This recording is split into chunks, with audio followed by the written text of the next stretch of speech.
Hello viewers, welcome to CEC Gurukul Lectures. In my last interaction with you, I had discussed stereoisomerism of molecules having dissimilar chiral centers, and for that I had taken example of 2-bromo-3-hydroxy-butane dioic acid. This molecule has two dissimilar chiral centers. As you can see on the screens, that is, the chiral center number 2 and carbon number 2 and 3 are asymmetric carbons, and they are attached to 4 non-identical groups. That is, here the substituents are not exactly identical. So from the formula 2 to the power of n, where n is the number of chiral carbons, the number of stereoisomers for this molecule will be 4. So if we look into the structure 1 and compare its structure 2, these two are non-superimposable mirror images of each other. Hence they are a pair of enantiomers. Similarly, structure 3 and 4 are also non-superimposable mirror images of each other and constitute a pair of enantiomers. That means if a molecule is having two dissimilar chiral centers, then the number of stereoisomers will be 4. That means in this case we have 4 enantiomers, and the pairs will be 2 to the power of n divided by 2. That means 2 pairs, which you can see on the screens. Today I shall be discussing stereochemistry of molecules having similar chiral carbons. This will be followed by comparing meso and racemic forms, and then if time permits we will carry on to discuss the stereochemistry of chiral molecules which do not have asymmetric centers. So let us start a discussion with stereochemistry of molecules having similar chiral carbons. For this I shall be discussing tartaric acid. Tartaric acid is important for many reasons. One of them being that the initial work on chirality was done on tartaric acid. So what is tartaric acid? As you can see on your screens, it is 2,3-dihydroxy-butane dioic acid. So now let us look into the structure of tartaric acid, and when we see that this group, which is your carboxylic group, so is the carbon chiral here? No, it does not have a chiral carbon here, because here the carbon is attached to 3 different atoms, that is oxygen, hydrogen and carbon. Similarly, this carboxylic group also does not have a chiral carbon. This carbon, that is second carbon, is chiral, that is it is asymmetric in nature. That means because it is attached to 4 different groups, that is COOH, H, OH and CHOH, COOH. Similarly, this carbon is also chiral in nature because it is attached to 4 different groups, which are OH, H, COOH and this entire group, which is CHOH, COOH. Let us pause here and see what is the nature of these chiral centers. These chiral centers are identically substituted. What we mean here is identically substituted, that the substituents which are attached to this chiral carbon are similar or identical to substituents which are attached to this chiral carbon. Now, since this molecule has 2 chiral carbons in it, that means the number of stereoisomers for this should be 2 to the power of n. That means 4. Let the 4 structures have been drawn for you on this screen. Now let us compare these structures and see what is the actual number of stereoisomers. So when we write structure 1, which we've written in Fisher's projections, in this case I have written OH in alternating positions, and similarly hydrogens here are also alternating on the chiral carbons. So, and now when we put a mirror in between and look at the image of the molecule, we find that this is mirror image of the molecule 1, and these two are stereoisomers because in both of them the molecular formula is same, the structural formula is same, but the orientation of groups in space is different. That is, in molecule number 1, at second carbon, which is chiral, OH is oriented on the right hand side, whereas when we look into the other structure, this OH is on the left hand side. Similarly, we find that at chiral carbon 3, again the configuration is different. So these molecules are stereoisomers. Now let us go on to structure 3 and 4.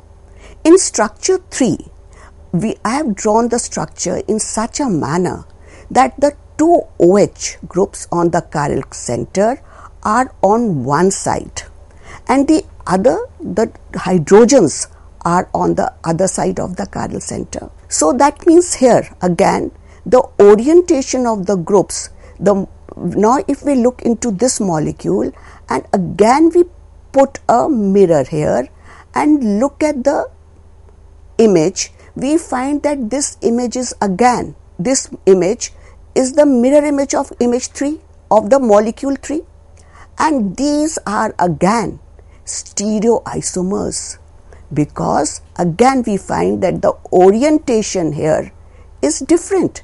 At this chiral carbon, here the OH is on the right hand side, whereas here the OH is on the left hand side. When we look at the third carbon, here the OH is again on the right hand side, and here OH is on the left hand side. That means OH is on the right hand side, hydrogen is on the left hand side, whereas in this case OH is on the right hand side and hydrogen is on the, so OH is on the left hand side and hydrogen is on the right hand side. So again these two structures are mirror images of each other. So if these, now let us look into the relationship between these two structures, and what we find here is that these two structures are non-superimposable mirror images of each other. That is, if we try to put this molecule over molecule 1, then we find that these are mirror images and these are non-superimposable. That is, on H we will have OH and on OH we will have H here. Similarly here also on H we will have OH, on OH we will have H. And the thing is that if we rotate this molecule, then they are not interconvertible. If we rotate them about carbon-carbon bonds, they will be two different molecules also. And please remember now, if you look into these molecules, as I have said, that these are non-superimposable mirror images of each other, so they are a pair of enantiomers. Since they are a pair of enantiomers, one will be dextrorotatory and other one will be levorotatory, and both will be optically active molecules. Now the question is, let's go back 2 slides and let us see the relationship between 3 and 4. These two are mirror images of each other. Now let us ask ourselves a question. Are these mirror images superimposable? They don't seem to be so. But if we rotate molecule 4 by an angle of 180 degrees in the plane of the paper, we will get a configuration which I have shown here, which will be identical to structure 3. So that means, and this we can now superimpose on the original molecule. That means if this is superimposable on its molecule, that means they are identical. So what type of identical are they? So from there we can see that although we are having 4 structures here, 2 of the structures, 3 and 4, are identical. So this is what I wanted to tell you, that if we talk of structures 3 and 4, they are also mirror images of each other, but as I have already demonstrated, that if we rotate one structure by 180 degree in the plane of the paper, it will be superimposable. So that means if they are superimposable, they are not enantiomers, they will not be optically active. Why is it so? These are carbons. These are molecules which have chiral carbons in them, right? They are mirror images of each other, and yet they are optically active. Why so? So if you look into this molecule, what we find now here, they are superimposable on each other.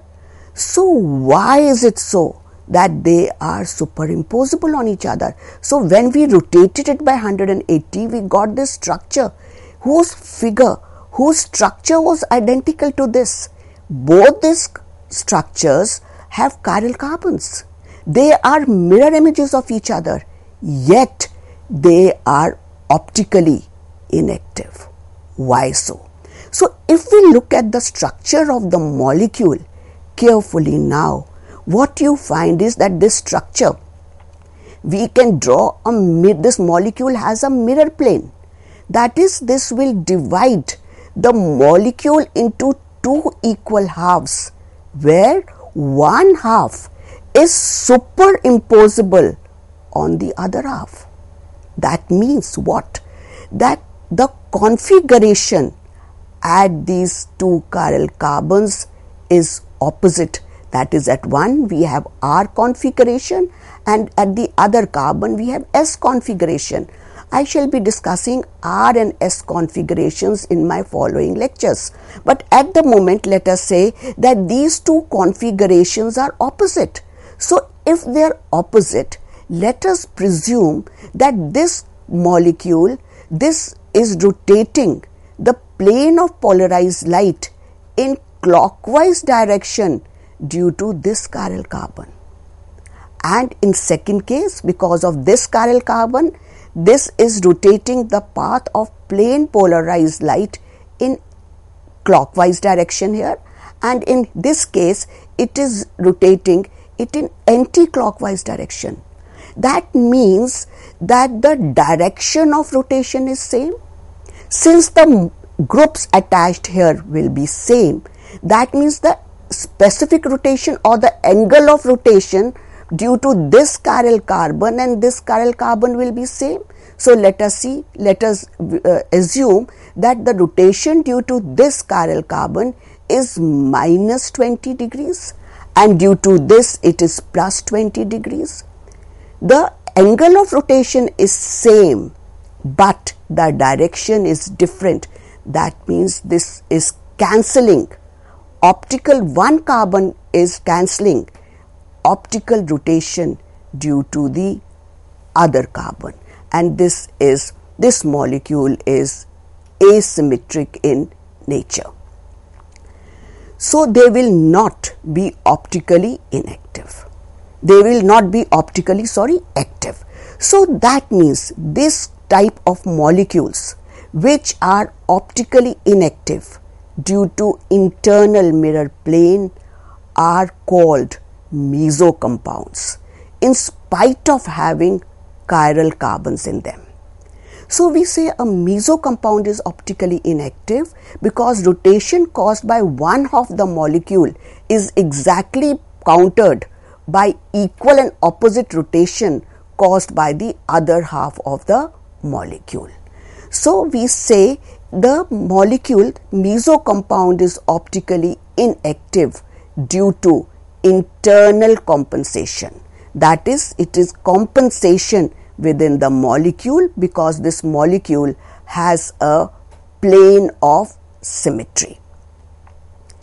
So that means even if the molecules are having asymmetric carbons which are identically substituted and have, that means when they are identically substituted, they will have symmetrical structures with two similar halves, one of which will have configuration opposite to the other half, and they will be reflecting each other. They will be reflections of each other. And it seems as though the molecule were a racemic mixture within itself. You know, a racemic mixture is optically inactive and it constitutes of two enantiomers in equal amounts, that is dextro and the levo, which cancel out the optical rotation of each other. So now let me quickly tell you, let us revise that these two are pair of enantiomers since they are non-superimposable mirror images of each other. These two are identical, right? And these are meso compounds, that is they will be superimposable. This figure will be superimposable on this if we rotate it by an angle of 180 degree, rotated by 180 in the plane of the paper, and this is a special identical which is known as meso compound. So now let us see what is the relationship between what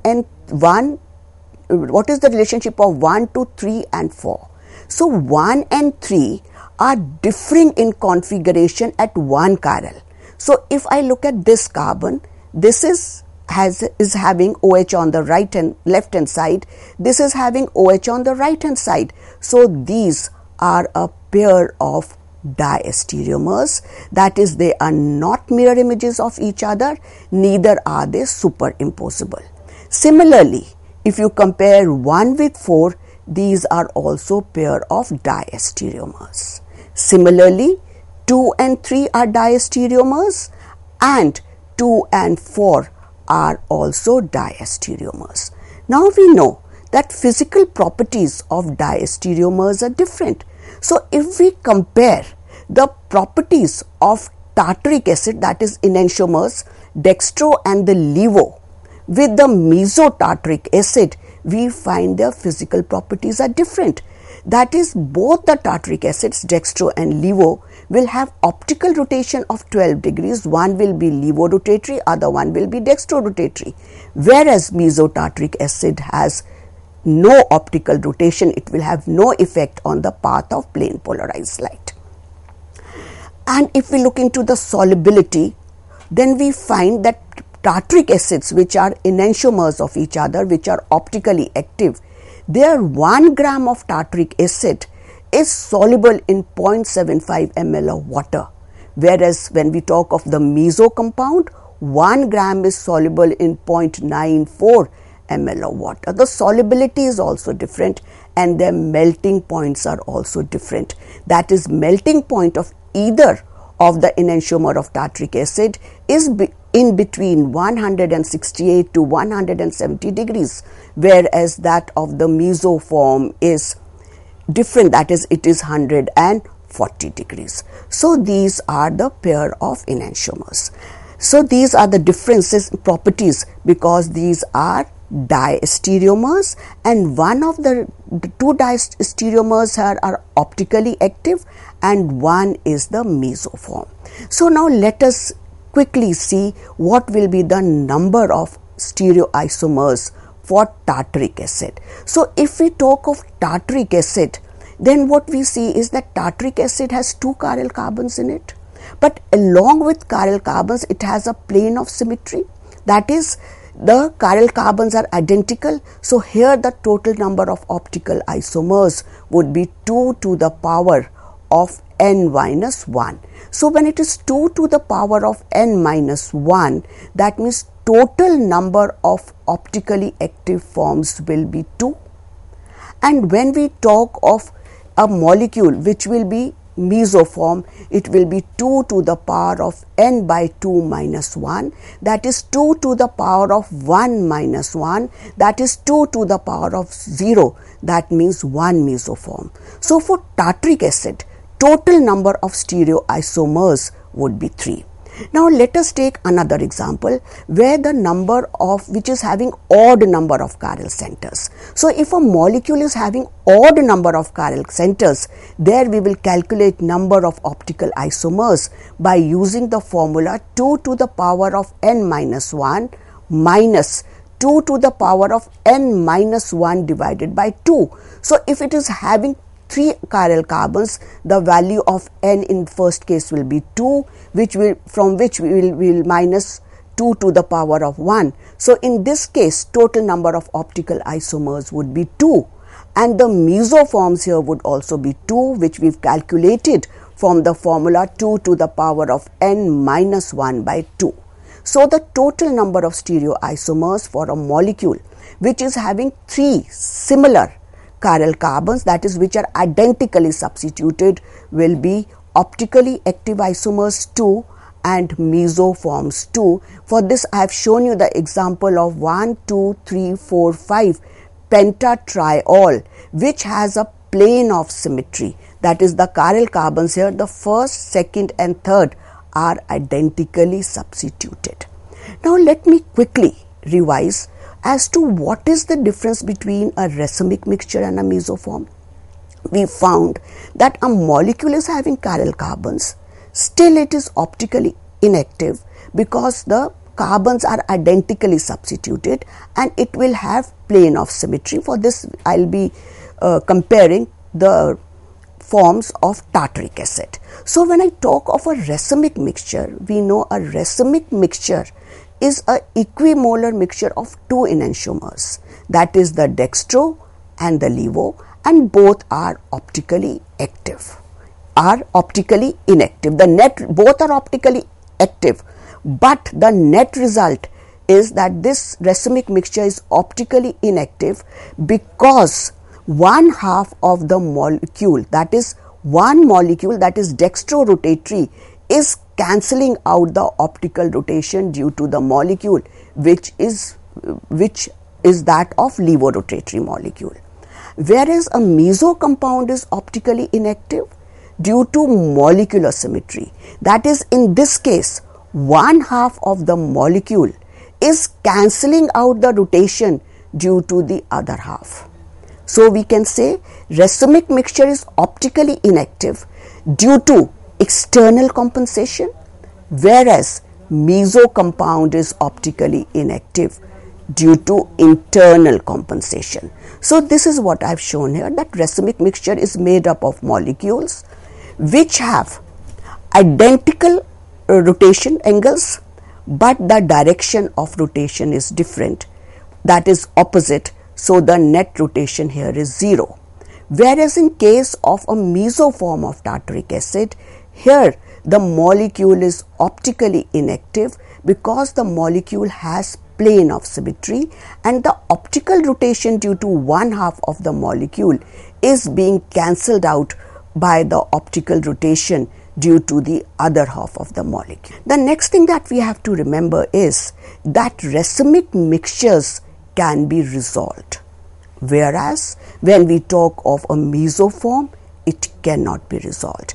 And as you can see on your screens, I have shown you the examples of the enantiomers, a equimolar mixture of enantiomers of tartaric acid, which are optically inactive due to external compensation, and the mesoform of tartaric acid, which is optically inactive due to plane of symmetry, which is internal compensation. So now let us conclude this lecture by saying that we have taken, in the last lecture I had discussed with you the stereochemistry of molecules which were having non-identical chiral centers, that is, they were not equally substituted. In this case, today we have discussed stereochemistry of tartaric acid, which has similarly or which have identically substituted chiral carbons. So if a molecule is having identically substituted chiral centers, then we will not have the number of stereoisomers. That is, this molecule will definitely have one form less optically active as compared to the those molecules which have non-identical chiral centers. So with this we conclude today's lecture. Thank you so much.